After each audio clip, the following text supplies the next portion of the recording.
Not because I forgot, not because I was distracted, not because your words dissolved into the vast atmosphere and vanished without a trace. Every prayer you have ever spoken was received. Every tear that fell from your eyes while you were calling out to me was counted. Every single one. Every whisper you uttered in the smallest hours of the night, believing that perhaps no one was listening. I was listening. I was right there, closer than you realized, more attentive than you dared to hope. And everything I received from you, every petition, every cry, every desperate asking, I have been holding it, turning it in my hands with the greatest care, preparing the answer with a precision and a love that goes beyond what you can fully comprehend right now. The timing was not right until now. That is not a dismissal. That is not an excuse. It is the most honest thing I can say to you. What you cannot see is visible to me. What you do not know is known completely. The perspective that stretches across all of time is mine, while you live in the narrow experience of one moment following another. When I say the timing was not right, the meaning is simply this. Giving you something before it can truly serve you would not be love.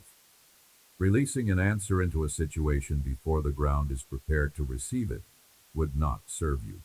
Pushing open a door before everything on the other side is arranged for your good would not be love in action. My delay has never been negligence. My silence has never been indifference.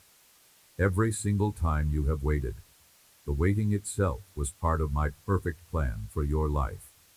And right now, in this moment, listen to me carefully.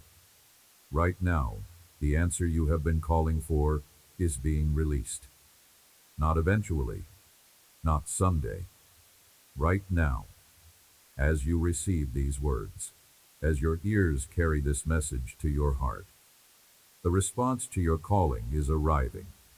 The season of waiting is giving way to the season of receiving. What I have prepared is extraordinary, and you are about to begin seeing it manifest in ways you did not expect, in ways you would not have been ready for any earlier, and in ways that will make the waiting entirely understandable in hindsight. Hold on. Open your heart. What is coming is worth everything you have been through to get here. I need you to hear this first, before anything else. When you pray, I do not hear static. I do not hear your voice mixed indistinguishably with billions of other voices until it becomes a kind of meaningless background noise. That is not how this works. When you pray, your prayer reaches me. Only you, completely you. Every single word you have ever directed toward me has been received with perfect clarity, with perfect love, and with my full and undivided attention. There has never been a moment when your prayer was too small to matter. There has never been a moment when your asking was too desperate to be heard. There has never been a moment when you reached out in faith, and I was somehow unavailable. I am not a distant God. I am not a God who sits somewhere untouchably removed from the ordinary details of your daily life. I made you. I know every detail of who you are. I know the sound of your voice when you are confident, and the sound of your voice when you are afraid. I know the shape of your dreams, the texture of your fears, the specific weight of the burdens you carry. I know which mornings you woke up with hope, and which mornings you woke up already dreading the day. I know the faces of the people who have hurt you. I know the moments when you chose grace, even when bitterness would have been understandable. I know all of this because you are not a stranger to me. You are not a subject I oversee from a distance. You are someone I love with a love that is personal and specific, and completely committed to your flourishing. Your voice reaches me every time, every prayer spoken aloud or simply felt in the deepest part of your heart, reaches me. And I want you to understand what it means when I say, I hear you. It does not mean I passively receive the information and file it away. It means I am moved. It means what matters to you matters to me. Your pain triggers my compassion. Your hope stirs my joy. Your faith, even small, even uncertain, even mixed with doubt, activates my response. I am not a God who processes prayers intellectually from behind glass. I am a God who is personally invested in your story, who feels the weight of everything you feel, who is moved by what moves you. My listening child, I know you have been waiting for an answer. I know the waiting has been difficult. Some days have been easier than others. There have been stretches of time where you maintained your faith with relative steadiness, where you trusted the process, where you held on to the promise that I had not forgotten you. And there have been other stretches of time, the harder ones, where the doubt crept in despite your best efforts to keep it out, where you lay awake at night and the questions came. Why is this taking so long? Does he hear me? Is this prayer going anywhere? Have I done something wrong? Is the problem with me? Let me address those questions directly, because they deserve a real answer, not a vague spiritual platitude. Why is it taking so long? Because the answer I am preparing requires more preparation than you can see from where you are standing. A full picture of what I am building for you involves not just you, but also the people around you, the circumstances that need to align, the character that needs to be developed, the specific timing that will make everything work together in the most beneficial way. You are not waiting because I am slow. You are waiting because I am thorough. I do not do halfway work. What I am bringing into your life is complete and whole and right. Do I hear you? Yes. Without question, without exception, without limitation. Every single prayer. Not some of them. All of them. You have never once prayed a prayer that failed to reach me. Your words do not travel into void. They travel directly to me, and they land with full impact. Is the prayer going anywhere? Every prayer you have ever prayed has initiated movement. Not always visible movement, not always immediate external change, but real movement. Prayer moves the invisible things that eventually produce the visible things. When you pray, things shift that you cannot see shift. Doors begin to open that you cannot see opening yet. Hearts begin to soften that you cannot see softening yet. Circumstances begin to align that you cannot perceive aligning yet. Prayer is never wasted. Not ever. Every prayer you have prayed has set something in motion. Have you done something wrong? The idea that your waiting is a punishment, that you are in a kind of spiritual timeout because of your failures, that is a lie about who I am. I am not a God who withholds blessing as a form of punishment. I am a God who disciplines in love when necessary, yes, but discipline and withholding are not the same thing. The delays in your life have not been because you failed some test and now must wait until you pass it. They have been because my timing, which accounts for factors you cannot see, is not yet complete. That is a very different thing. Is the problem with you? You are not inadequate. You are not too broken. You are not too sinful. You are not beyond the reach of what I am doing. There is no version of you that falls outside my ability to work with, to bless, to restore, to use for something meaningful. The problem is not you. The only thing that slows the operation of my blessing in your life is the degree to which you trust me and remain open to what I am doing. And even trust can be grown. Even openness can be developed. I am in the business of growing those things in you. That is part of what the waiting has been about. Now, let me show you something. Let me pull back the curtain on what I have been doing in the times that felt silent to you. When you prayed, and nothing seemed to happen on the surface of your life. When the situation you were praying about remained exactly as it was, and the days passed with no visible change, here is what I was doing. I was working in the invisible layers of your situation. Every situation has layers. There is the surface layer, the visible circumstances, what you can observe with your natural senses. And then there are the deeper layers, the things happening beneath the surface, the forces at work in the unseen realm, the processes of heart change and circumstance alignment and timing convergence. Most of my work happens in those deeper layers before it ever breaks the surface.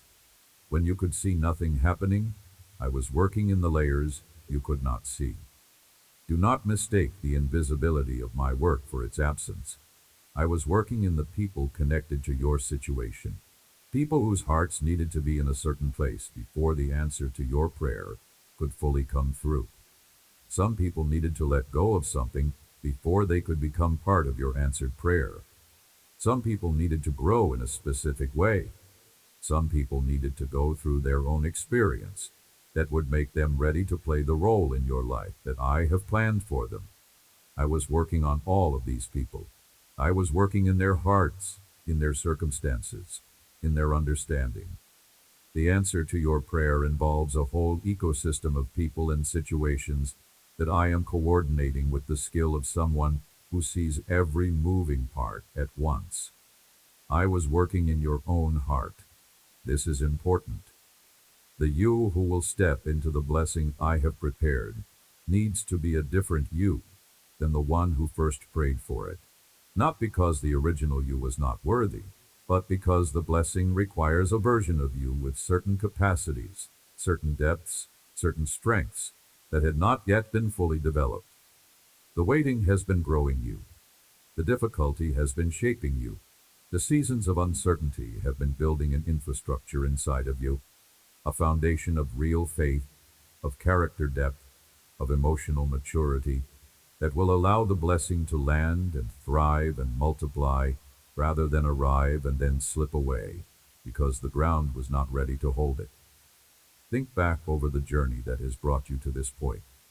Not just the hard parts, though I see all of those, but the moments of unexpected grace along the way. The moments when something was provided just when you needed it. The moments when a specific word reached you at exactly the right time. The moments when a door opened that you did not see coming.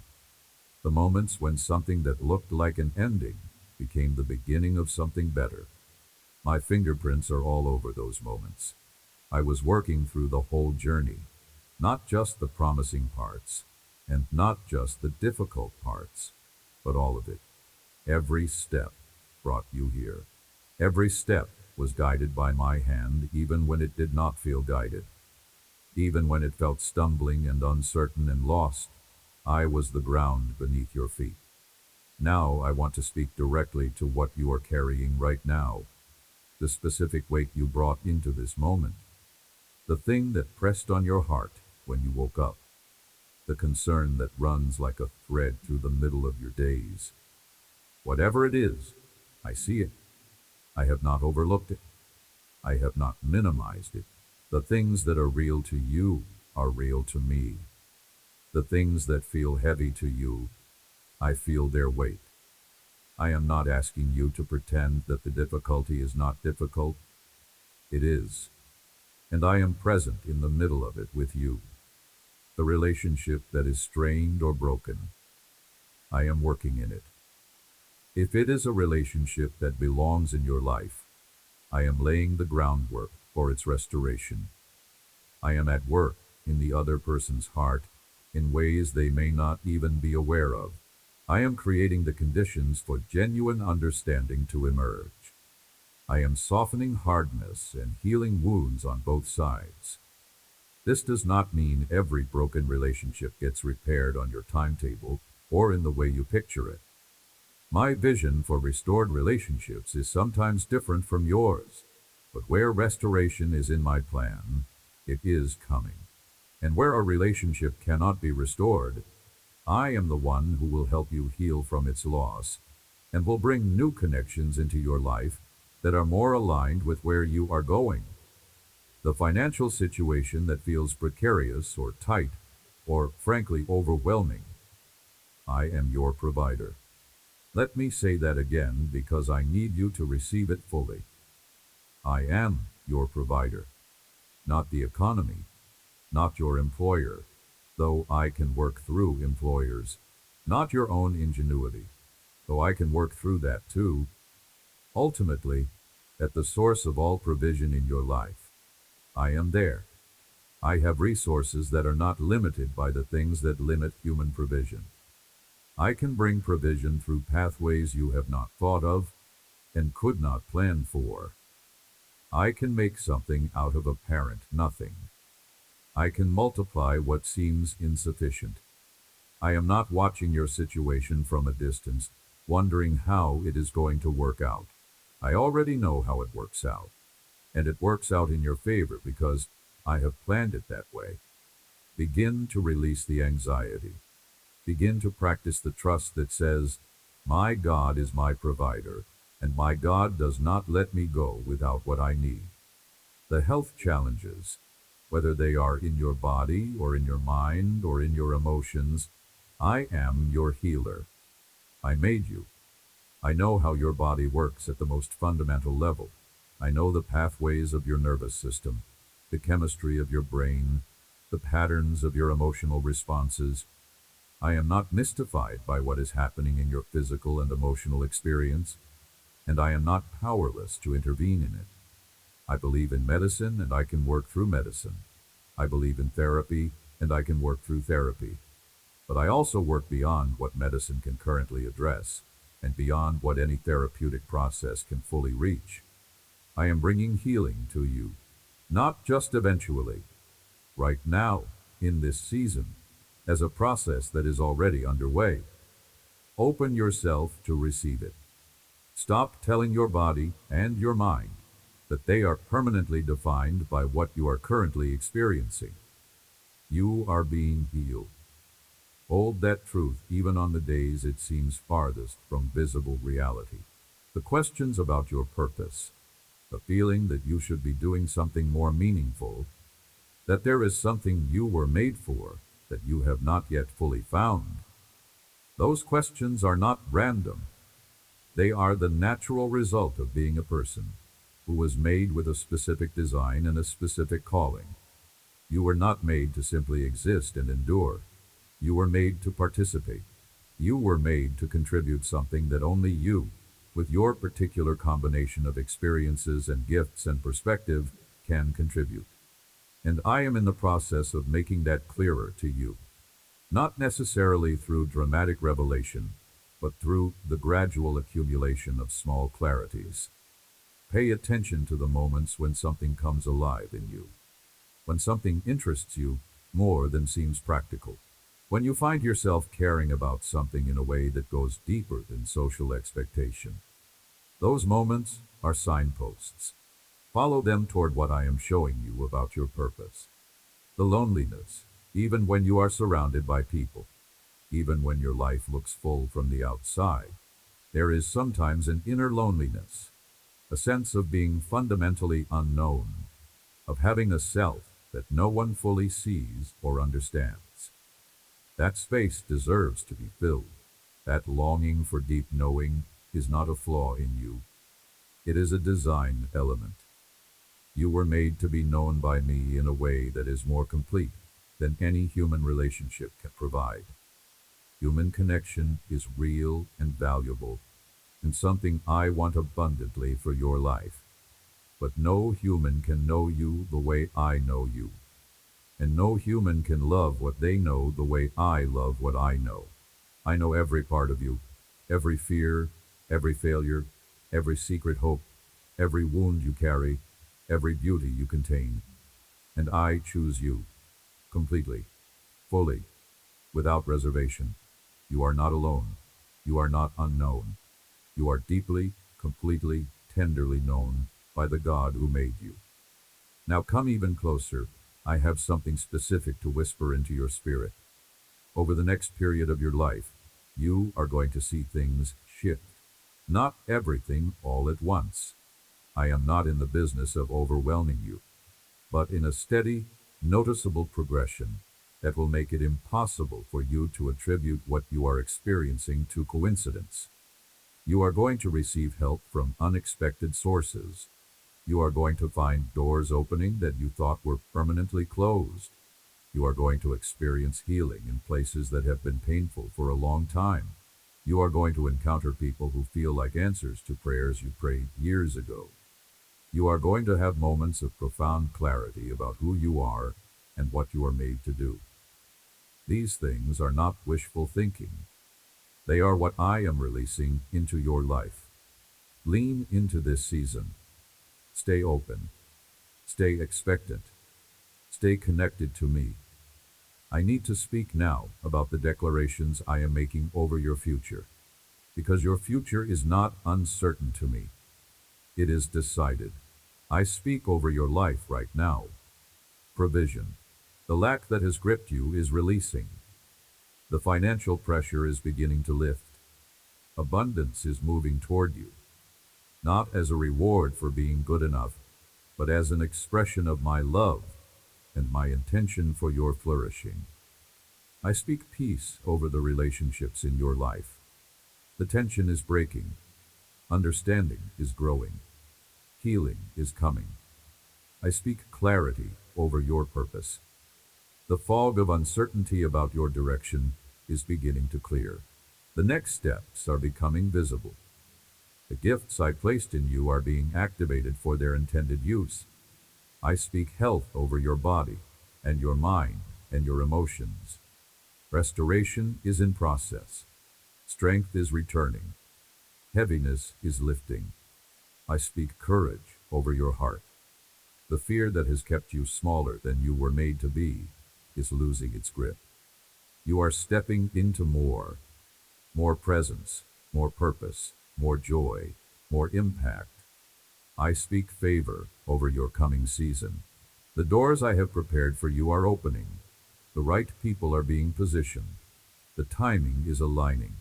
Everything that needs to fall into place is falling into place. These are not generic spiritual encouragements. These are specific declarations from the one who knows your name, your situation, your history, and your future. I am your God, and I speak these things over you with the authority of one who not only promises, but delivers. My track record is perfect. I have never spoken a word over someone I love that I did not bring to pass. I am speaking these words over you. Hold them. Live inside them. Let them shape your expectations and your perspective. Let them be the counter-argument to every discouraging thought the enemy tries to plant in your mind. Here is what I am asking from you in return. Nothing extraordinary. Not perfection. Not performance. Not a religious resume that qualifies you for what I am about to do. I am asking for 3 simple things. First, keep reaching. Keep praying. Keep talking to me. Not because I need you to earn your way to my attention. You already have it. But because the conversation itself is valuable. Something is built in us through communication that cannot be built any other way. Our relationship deepens through your consistent reaching toward me, and the reaching keeps you oriented toward me rather than toward the pressures that want to pull your focus elsewhere. Second, keep trusting. I know trust is harder on some days than on others. I am not asking for perfect trust.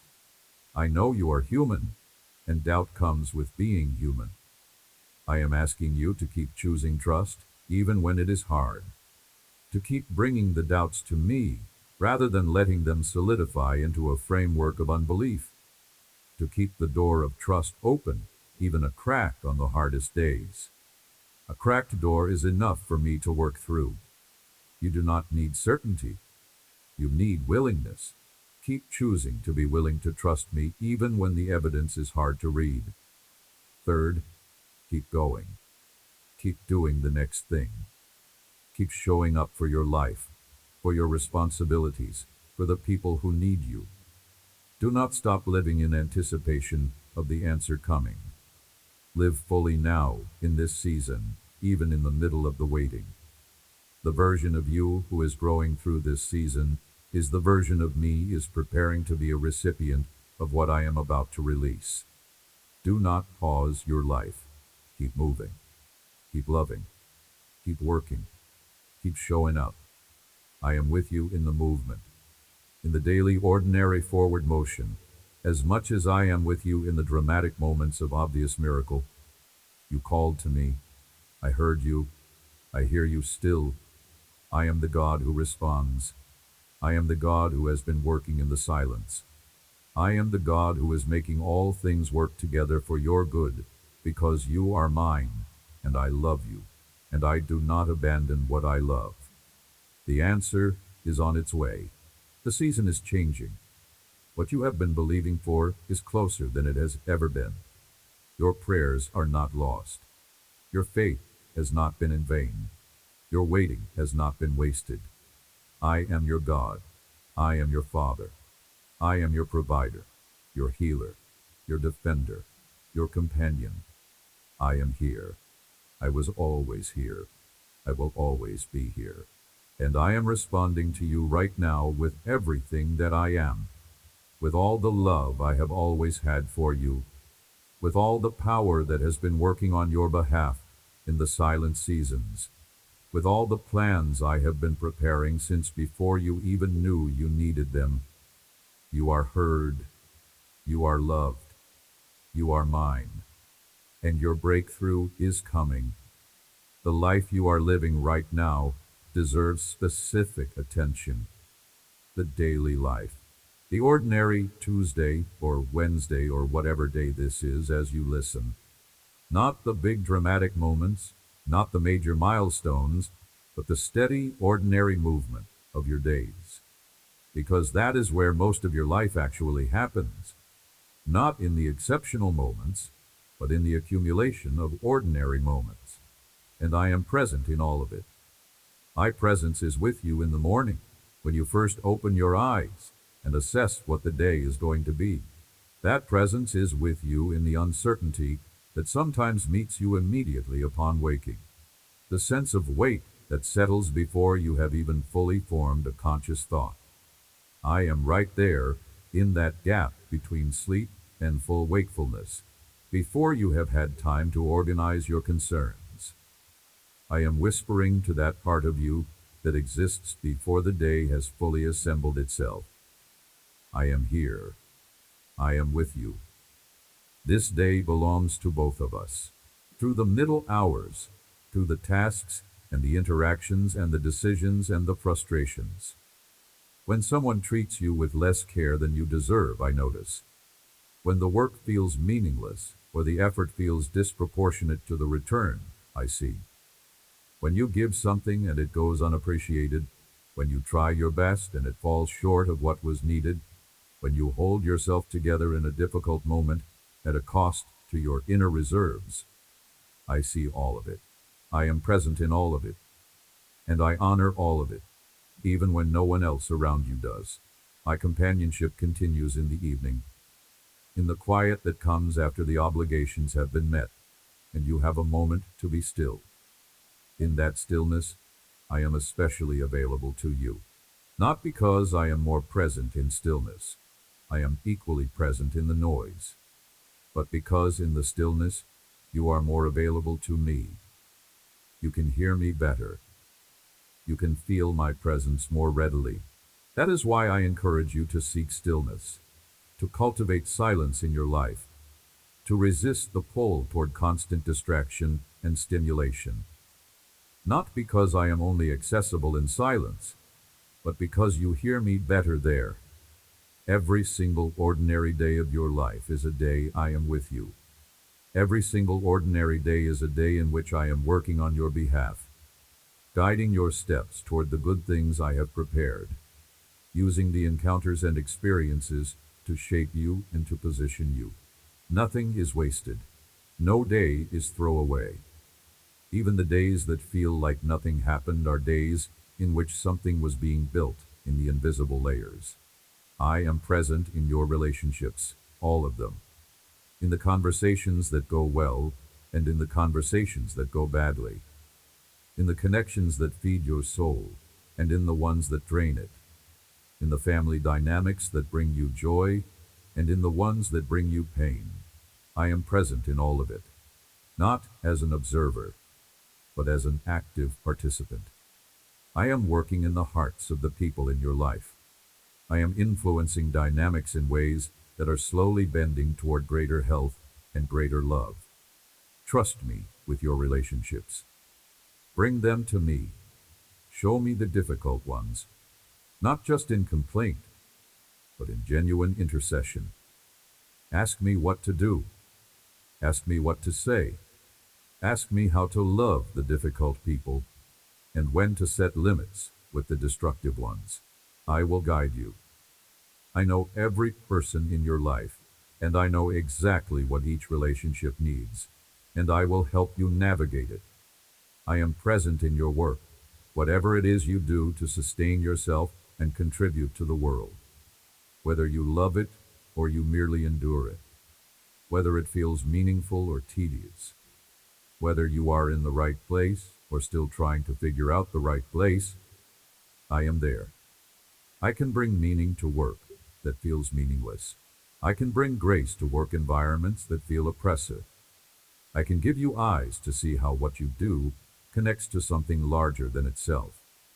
And I can also guide you, when the time is right, out of what is wrong and into what is more aligned with how I made you. Your work life is not outside my concern. It is not a secular zone where I am somehow less present. I am present there as fully as I am present in your prayer time. Specificity about how the response to your calling works in this season matters, because I think specificity is helpful. It gives you something concrete to watch for and to receive. Watch for unexpected provision. It may come through a source you did not anticipate. It may be smaller than you hoped at first, or it may be larger. But watch for provision that cannot be entirely explained by natural means. When something comes that you did not arrange, that you did not engineer, that simply arrived, receive it as my provision for you. Thank me for it. Not as a religious obligation, but as a genuine recognition that I am the source of all good things in your life. Watch for unexpected connections. People who come into your life in this season may be answers to prayers you prayed months or years ago. Do not dismiss the importance of new relationships or the deepening of existing ones. I am a relational God, and I work extensively through people. The right person at the right moment can change everything. Stay open to the people I am positioning around you. Watch for unexpected clarity. In areas of your life where there has been confusion or uncertainty about decisions you need to make, about directions you should take, about purposes you are meant to pursue, watch for moments of sudden or gradual clarity. Not always dramatic revelation. Sometimes just a settling, a sense that this is the right direction, a sense of peace about something that previously felt uncertain. I am the author of that clarity. Receive it and act on it with confidence. Watch for unexpected healing. In your body, in your emotions, in your mind. Healing that you did not orchestrate. An improvement in something that had been declining. A lifting of a heaviness that had become familiar. A release of pain that you had begun to accept as permanent. I am your healer. Healing happens in my presence, and your life is saturated with my presence. Watch for it, and watch for unexpected joy, moments of genuine, unforced joy that arise even in the middle of difficulty. These moments are gifts from me, small breaks in the clouds to remind you that joy is your inheritance, not a seasonal visitor. When joy comes, receive it completely. Do not feel guilty about it because circumstances are not perfect. Joy is not a reward for circumstances being good. Joy is a fruit of living in connection with me. Receive it. Now there is something that you may need to hear right now in this season. Something about identity, about who you are, who you really are, as distinct from who you have been told you are, who your failures suggest you are, who your current circumstances imply you are. You are a child of the living God. Let me say that again, because I want it to land in a deep place. You are a child of the living God. Not metaphorically, not in some vague spiritual sense. Actually, truly, specifically, you are my child. You were born of my spirit. You carry my nature in you. You are marked by my hand. You belong to my family. That is your identity. That is the most fundamental truth about who you are. Everything else about you, the choices you have made, the failures you have accumulated, the reputation you carry in certain circles, the ways in which you have fallen short of your own expectations, none of it changes this foundational truth. You are my child, and I do not disown my children. I do not cast them out when they fail. I do not revise my love downward when they disappoint. I draw them closer when they are broken. I pour grace on the places that are deficient.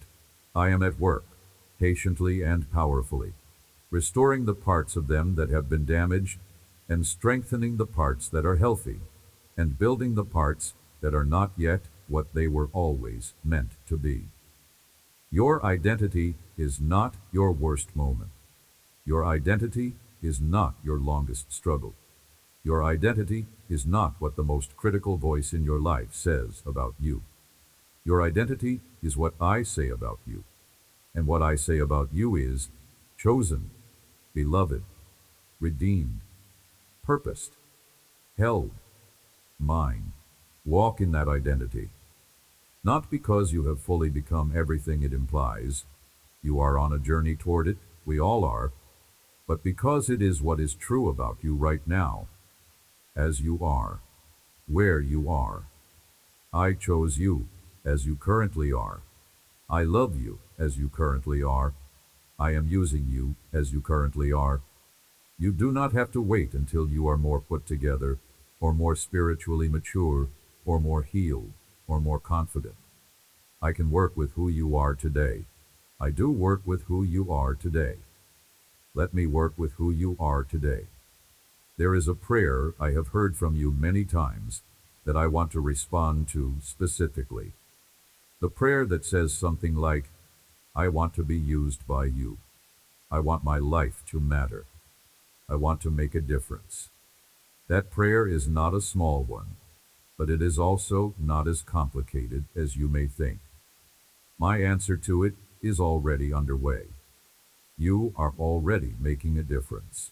The ways in which I am using you are already in motion.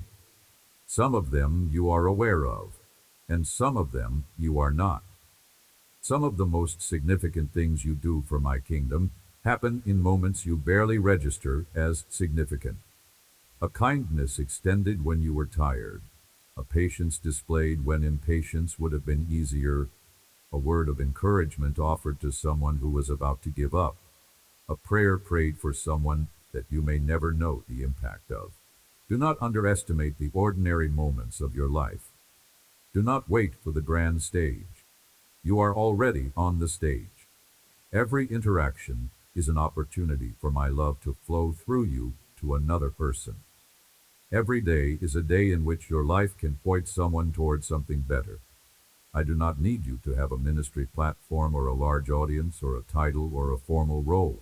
I need you to be who you are, where you are, in relationship with me, available to be used in the moments I present to you. That is the life I am asking for. That is the life that makes a difference. Now I want to talk to you about what comes next, about the next chapter. I know you have been wondering about it.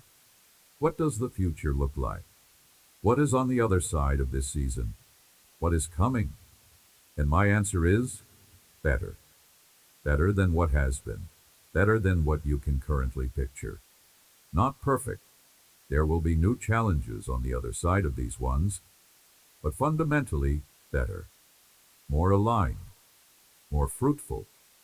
More full. The prayers you have been praying are going to see their answers arrive in this next season. Some of them will arrive in obvious ways, and some of them will arrive in ways so subtle you will not immediately recognize them as answers. But looking back, you will see it. You will see how everything that has happened has been leading toward what I am about to bring. The story makes sense from the perspective of the ending, and the ending I am writing is not one of defeat or disappointment. It is one of redemption and overflow. You are going to be surprised. I love surprising you. I love the moments when you encounter something I have done that you could not have anticipated. Something that exceeds what you asked for. Something that demonstrates that my capacity to bless is larger than your capacity to imagine. I have some of those moments planned for you. Hold on for them. They are worth everything you are going through to reach them. Now I want to talk to you about something that you may need to hear right now in this season. Something about the nature of prayer itself, because I think you may have developed some misunderstandings about how it works. And those misunderstandings have been making the journey harder than it needs to be. Many people approach prayer as a transaction. They bring a request. They bring it with the right level of faith and the right words and the right posture and the right amount of persistence. And they expect a result proportionate to the inputs. And when the result does not come in the expected form or the expected time frame, they conclude that something about their inputs was deficient. Their faith was not strong enough. Their words were not right. Their sincerity was not deep enough. Their persistence was not sufficient. And so they work harder. They fast more. They use different words. They repeat themselves more fervently. And when that still does not seem to produce the expected result, something inside them begins to break down. I want to dismantle this framework entirely. Prayer is not a transaction.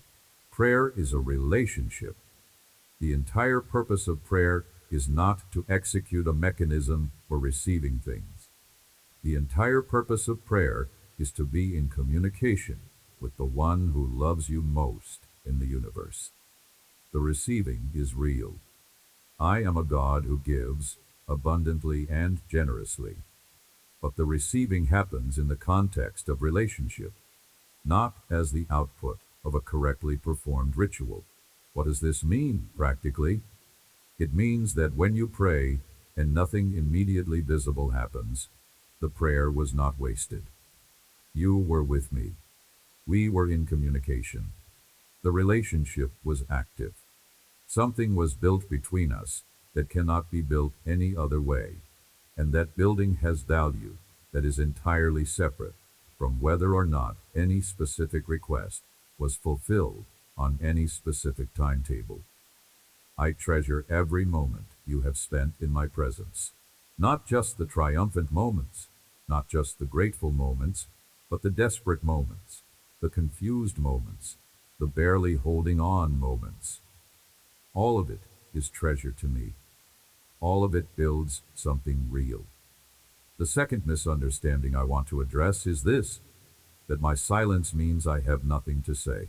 When you pray, and you do not hear a clear response, when you seek direction, and the path does not immediately illuminate itself, when you cry out in pain, and the comfort seems delayed in arriving, this is not me declining to engage.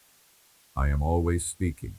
I speak through the patterns of your life, through the people I place in your path, through the scripture that seems to find you exactly when you need it most, through the quiet, settled feeling in your spirit when you are moving in the right direction, through the unease when you are moving away from it. I speak constantly. The skill is learning to listen in all the ways I speak, not just the dramatic, obvious ways that are easiest to recognize. When you feel like I have not answered, ask yourself, have I been listening in all the ways I speak? Have I been watching for my handwriting in the details of my life? Have I paid attention to the peace or its absence as a navigation tool? Have I opened my Bible looking for what I wanted to say to this moment? Have I been still long enough to hear the quiet voice? I do not always speak in dramatic ways. Sometimes I speak in the smallest, quietest voice, in the smallest, quietest moment. And the question is whether you have cultivated the stillness and the sensitivity to hear it. I am not asking you to be perfect at this. I am not expecting spiritual maturity that takes years to develop to appear overnight. I am asking you to remain open, to continue seeking, to not conclude from a period of difficulty or silence that I have withdrawn. I have not withdrawn. I never withdraw from you. I may feel nearer sometimes than others. That is the nature of your emotional experience and the seasons of your inner life. But my actual presence with you does not fluctuate based on what you can feel. I am as present in the seasons you cannot feel me as I am in the seasons you can. Now let me speak about something that many people do not talk about enough, which is the enemy of your soul and what he is trying to do specifically in your life right now. He is not primarily interested in causing you obvious dramatic suffering. He is much smarter than that.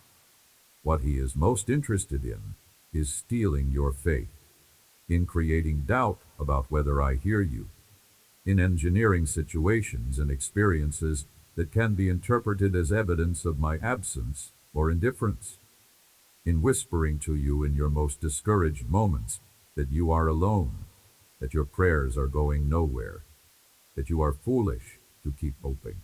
The reason he works so hard on your faith is because your faith is your access point. A person with active faith is a person in relationship with me, and a person in relationship with me has access to everything I am and everything I have. You are formidable when your faith is alive. You are connected to the most powerful force in the universe.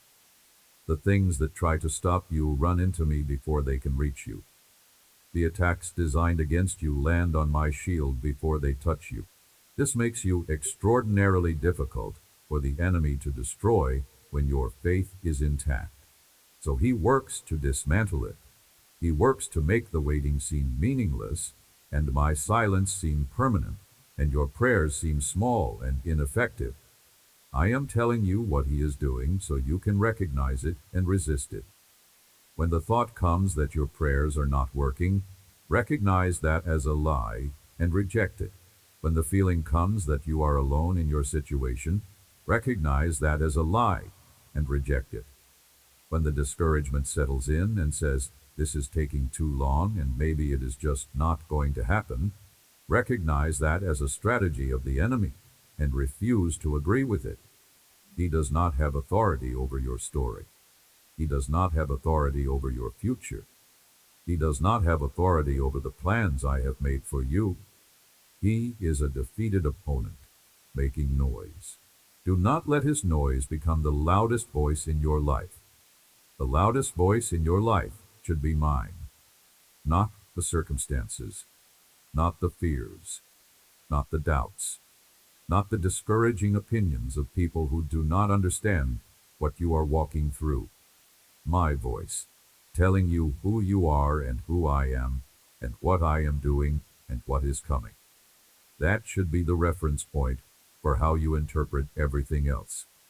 Let my word about your situation overrule every other voice. Let the things I have promised define your expectations more than what you currently see. This is what faith is. Not the pretense that difficult things are not difficult, but the choice to let what I say be more real to you than what you see. And what I say about you is this: you are loved beyond measure. You are made for more than what you have experienced. Your prayers have been heard and are being answered. Your life is not heading toward disaster. It is heading toward the fulfillment of purposes I planned for you before the world began. The struggles you are in are not the end of your story. They are chapters in a story that is ultimately one of redemption and blessing, and the demonstration of my faithfulness through your specific life. I have chosen you for that story. I am writing it.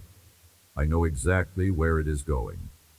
I want to spend some time now simply loving you without agenda, not pushing toward any next point, not building toward any particular conclusion, just being present with you and reminding you that this is what I am at the most fundamental level in your life. Your God who loves you, not your God who requires things of you before extending love, not your God who is watching to see if you perform well enough to deserve what you are hoping for. Your God who loved you before you ever prayed a prayer, before you ever thought about faith, before you ever made a single effort toward goodness. My love for you is prior to everything. It came before. It will come after. It is not contingent on anything you do. You can rest in that love right now. You do not have to achieve it. You do not have to maintain it through your religious effort. You cannot lose it through your failures. It is yours. Completely, permanently, unreservedly yours. Whatever you are carrying right now, whatever concern brought you to this moment of listening, you carry it as someone who is completely loved. That does not make the difficulty disappear, but it changes everything about how you move through it. You move through it as someone held, as someone seen, as someone whose steps are guided by a love that never wavers. Your tears have not been wasted. Every time you cried in front of me, whether in a formal prayer or just in the honest acknowledgement of pain, I was present. I received every tear as something precious. I have gathered them. Your suffering has been seen. I have never looked away from your pain as if it were too small to matter or too messy to engage with. I have been present in it. I am present in it still. And I am working through it, using it, redeeming it, turning even the painful seasons into something that will serve your flourishing in ways you will understand more clearly with the passage of time. What I want to give you today, as a response to everything you have been calling out to me about, is not just a specific answer to a specific request, although those answers are coming. What I want to give you today is a renewed foundation, a deeper certainty about who I am and what our relationship means. Because if you have that, a solid, settled understanding of the love I have for you, the faithfulness I operate with, the thoroughness of my plans on your behalf, then you can receive every other good thing from a place of security rather than desperation. Desperation looks at a gift and immediately worries about when it might be taken away. Security looks at a gift and receives it fully, grateful and trusting that the God who gave it is also the God who sustains it. You do not have to be desperate. Your position with me is not precarious. You do not have to work hard to maintain my interest or my love. You do not have to perform to stay in my good graces. You belong to me and I belong to you. This is a covenant relationship. I have committed to you. That commitment does not fluctuate. It does not take time off. It is not affected by the quality of your prayer life in a given week. It is permanent. It is sealed. It is the most secure thing in your experience. Rest in that. Let that be the ground under your feet right now. I have heard your calling. I am responding to it. Not with reluctance, not with qualification, not with a list of conditions you must first meet. I am responding with everything I am, because you are mine, and you called, and I answer when you call. This is who I am. This is what I do. This is the relationship we have, and it is the most beautiful, most secure, most life-giving relationship you will ever know. Let me speak to you now about faith, in a way that I hope brings freedom, rather than adding pressure. There is a version of faith that has been taught in ways that make it exhausting. The version where faith is primarily something you have to generate in sufficient quantity before I will act. Where if I am not acting, the logical conclusion is that you have not generated enough faith. This version produces people who are constantly straining, constantly self-assessing, constantly worried that their faith is inadequate. And that worry itself undermines the peace and trust that are at the heart of genuine faith. It becomes a terrible cycle. Let me tell you what faith actually is. Faith is trust. Simple, honest, imperfect, growing trust. It is not a spiritual quantity that you have to manufacture in sufficient volume. It is not a performance that you have to get exactly right. It is a relationship posture. It is the choice, made in the middle of not knowing and not seeing, to lean toward me rather than away from me, to orient yourself toward my goodness rather than toward the evidence of difficulty. That is what faith is, and you are capable of it. You are already practicing it. The fact that you are here, that you are listening, that some part of you is still reaching toward something more, that is faith. Not perfect faith, but real faith. Real faith does not mean never doubting. It means bringing the doubt to me rather than away from me. Real faith does not mean never feeling afraid. It means being afraid and reaching toward me anyway. Real faith does not mean always feeling certain. It means choosing to act from my promises when certainty is not available. Real faith is not the absence of the struggle. It is the choice to keep moving toward me through the struggle. And that is exactly what you have been doing. That is exactly what I see when I look at you. And let me tell you what real faith produces. Not a life without difficulty. Not the removal of all obstacles, but a life in which difficulty is navigated differently, in which obstacles are faced with a resource that is larger than the obstacle, in which the storms are real, but the ground beneath your feet is more real, in which loss is grieved but not final, in which failure is real but not defining, in which pain is felt fully but not allowed to have the last word. Faith changes the texture of your experience even when it does not change the external facts of your situation. And over time, as faith is exercised and strengthened, it begins to change the external facts too, not by magic, not by manipulation, but by the cumulative effect of a life lived in alignment with a God who works on behalf of those who trust Him. Trust me more. That is my invitation to you in this season. Not more straining and not more performing, just more trusting. Choosing, repeatedly, to let my character be your reference point. Letting my track record be more persuasive than your fears. Letting what I have promised shape your expectations more than what you currently see.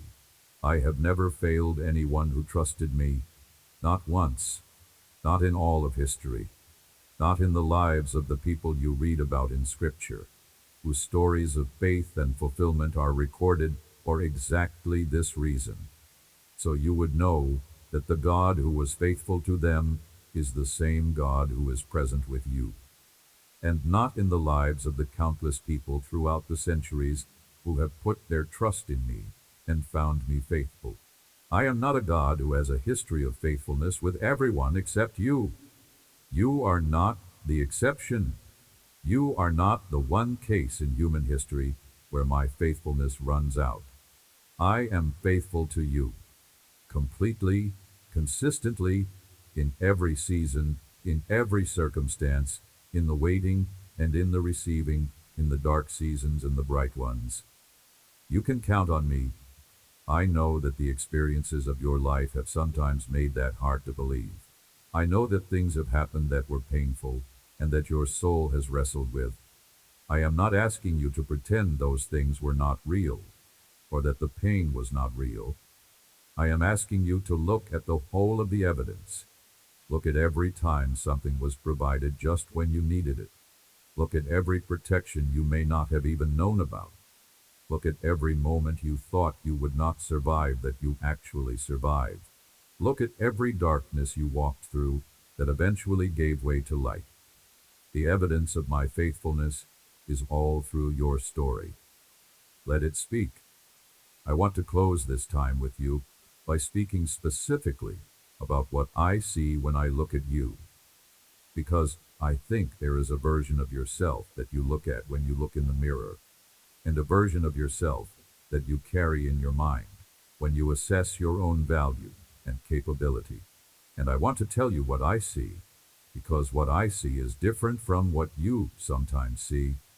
I see someone who has been through more than most people know, who has fought battles that were invisible to the people around them, who has maintained something, a thread of faith, a willingness to keep trying, a refusal to fully surrender to despair, in the middle of circumstances that would have broken someone with less resilience.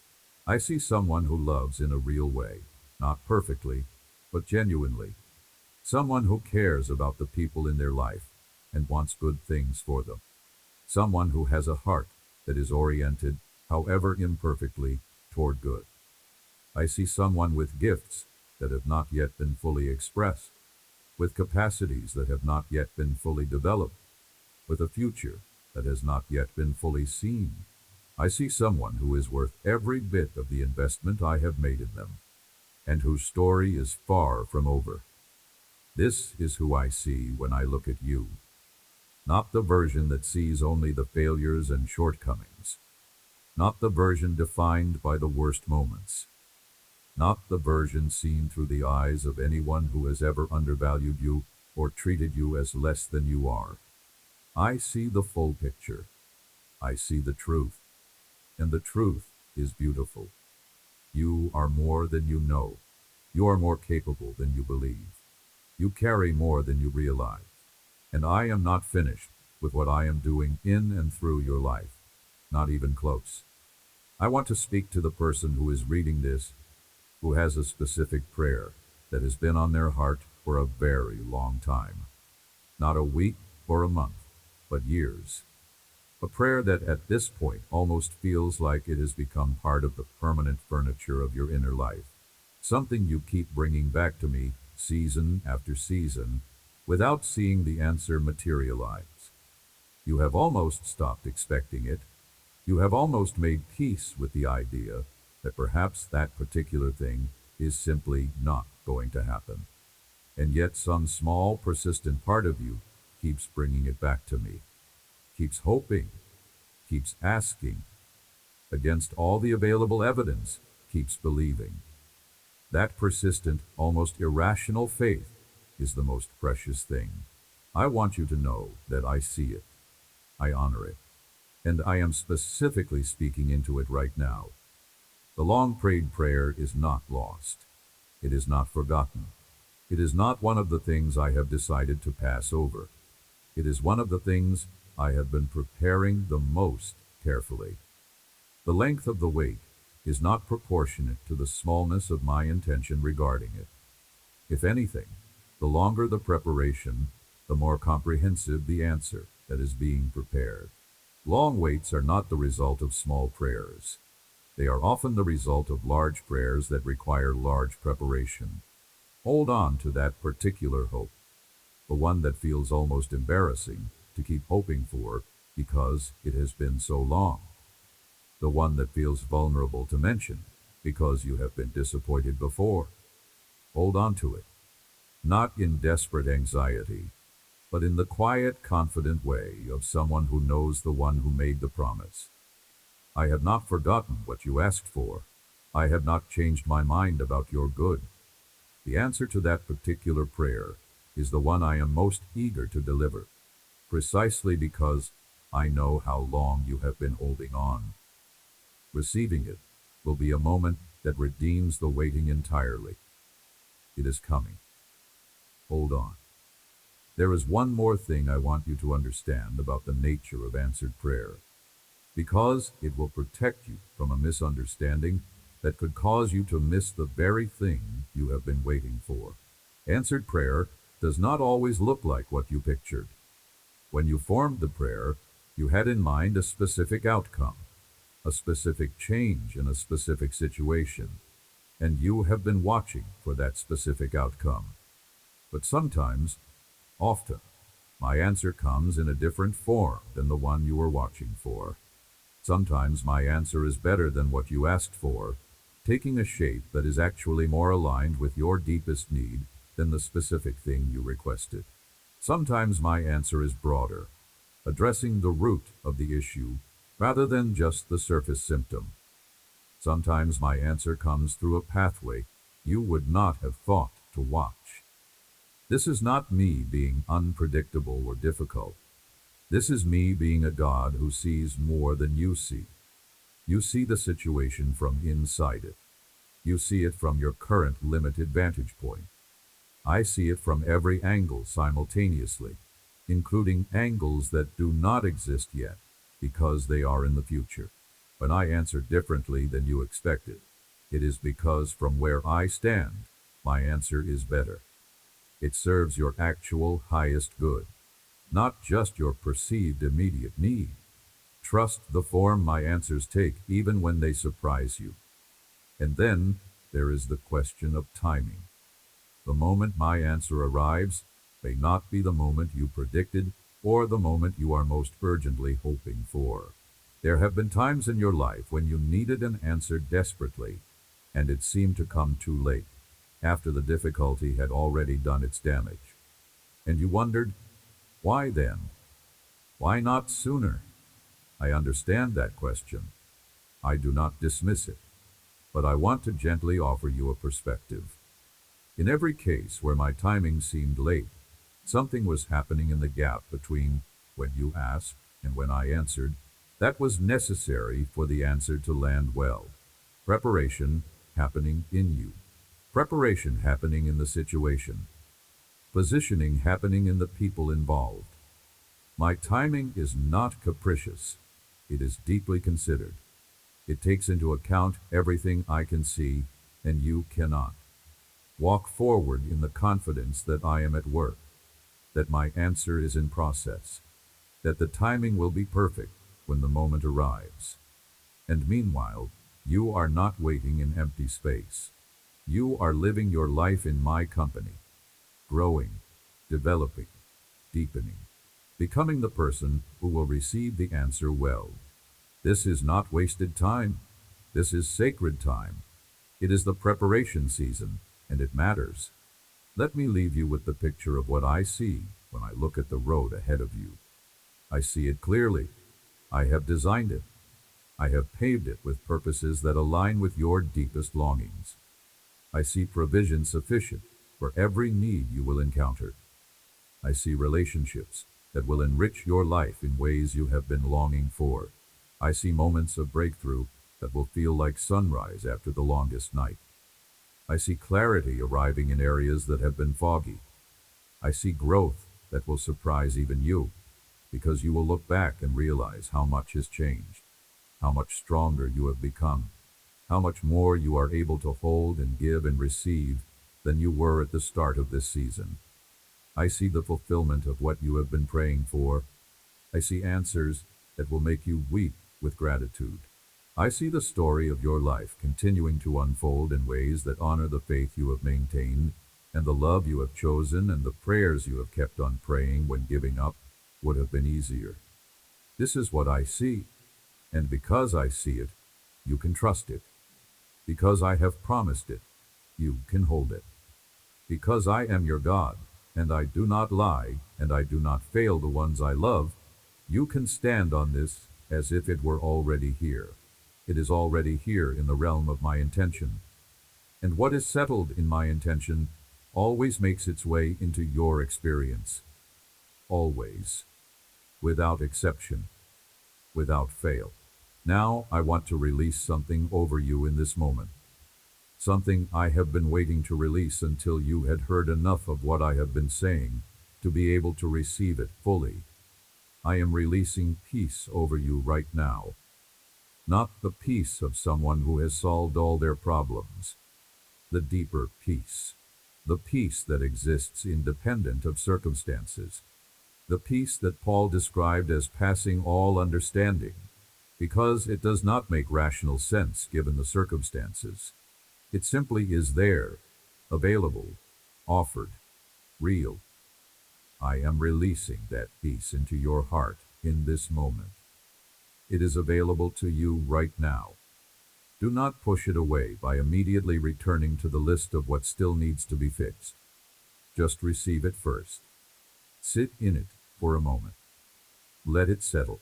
This peace is my gift to you for right now, for this exact place in your journey. It does not wait for everything to be resolved. It meets you here, in the middle. I am releasing strength over you, the specific kind of strength you need to keep going through what is in front of you. Not just endurance, the grim kind where you push through by sheer will, but genuine spiritual strength. The kind that comes from being connected to the source. The kind that renews itself. The kind that makes what was exhausting feel less so. That makes what was impossible feel manageable. That makes the weight lighter, not because the weight has changed, but because the carrier has been strengthened. That strength is available to you. It is being released into you right now as you receive these words. And I am releasing hope over you. Real hope. Not wishful thinking, not positive mental attitude, not self-generated optimism, a hope that is grounded in my character, in my promises, in my long and unbroken track record of faithfulness to the ones who trust me. A hope that says, I have seen this God be faithful. I have experienced this God come through. I have walked through seasons that seemed impossible and found this God on the other side of every one of them. And therefore, I can reasonably and confidently expect this God to come through again in this season, in this situation, in this life that belongs to Him. This is the hope I am releasing over you. Let it land. Let it grow. Let it take root deep enough to hold even when the wind picks up. Let it be the compass that consistently, reliably orients you toward the next good thing that is already on its way to you. I want to speak one final time about something that has weight in your life right now. The people you are praying for, the family members and friends and colleagues who you lift up to me, sometimes with joy and sometimes with deep concern, the ones whose paths have taken turns that worry you, the ones who are struggling in ways you wish you could fix, the ones who are far from me, or who seem to be moving further from me, and whose distance from me is one of the deepest pains you carry. I hear those prayers too. Every name you have brought before me, every face you have held up in the quiet moments of your intercession, those prayers are among the most powerful you ever pray, because they are prayers offered entirely out of love, without personal gain, without asking for anything for yourself. The intercession of a genuinely loving heart is something I move in response to in ways that are extraordinary. The people you pray for are not outside my reach. Their stories are not finished. The distance some of them have traveled from their own potential, from their own health, from me, that distance is crossable. I am working in their lives even when it is invisible. I am working through you as you pray for them. Keep praying. Keep holding their names before me. Keep believing for them in the seasons when they cannot believe for themselves. That is one of the greatest gifts you can give another human being, and one of the most powerful things you can do in my kingdom. And know this, some of the answers to your prayers for others will come through you. I will put you in the right place at the right time to say the right thing to someone who needed exactly that. I will use your story, including the hard parts, to speak into someone else's struggle in a way that only your specific story could. The things you have been through are not just your experience. They are part of a larger story of grace that will touch more people than you currently realize. Your life is part of my answer to someone else's prayer, and their life is part of my answer to yours. We are all connected in this. We are all held in the same love. This truth deserves to be stated one more time in the simplest, most direct way, without any theological scaffolding, without any additional content. Just the raw truth. That love reaches your specific self, with your specific history, with your specific prayers, and your specific hopes, and your specific fears. That love is the ground under your feet. The love I have for you is the air you breathe. That love is what you are ultimately sustained by, what you are ultimately held by, what your future ultimately rests in. My love for you is responding to your calling right now. Right now, as you close out this time of listening. Right now, as you carry these words back into your day. Right now, the love that knows your name is working on your behalf. Watch for it. Receive it. Let it be enough. Go forward from this moment with something settled in your chest. A settledness that says, I am heard. I am known. I am loved. I am being answered. The road ahead is held by the hands that have held me this far, and those hands are good. They have never failed. They will not fail now. They will not fail ever. I have one more thing to say before I close, about the specific moment you are in right now. Not the general season of your life, but this moment, today. The specific day in which you are hearing these words. This day is not an accident. This day is not random. You did not find this message by chance. I directed you here. I wanted you to hear these words on this day because there is something specific about today that required this encouragement. Maybe you were close to giving up on something. Maybe a particular discouragement had found a deeper foothold than usual. Maybe you were at the point where the doubt was threatening to become a decision. The decision to simply stop expecting, stop hoping, stop waiting. I intercepted that. I brought you here. I am speaking to that specific place of almost giving up, and I am saying, not yet, not now. Hold on a little longer. What you are about to see will make holding on entirely worth it. The version of you who looks back on this season from the other side of it. The version who has seen what I was preparing, who has received what I was building toward, who has lived into the story I have been writing. That version of you will be glad you held on, will be thankful for every day you chose trust over despair, will be grateful for every prayer that felt like it was going nowhere, because it was actually going exactly where it needed to go. Hold on. I am with you. I am for you. I am actively working on your behalf. The answer is coming. The season is turning. Your calling has been heard. My response is more generous, more beautiful, more comprehensive than you currently have the capacity to imagine. You are heard. You are loved. You are mine. And your breakthrough is coming. Amen. If these words found you in a season of waiting and gave your faith something to hold on to, please share this message with someone you know who is struggling to believe that God hears their prayers.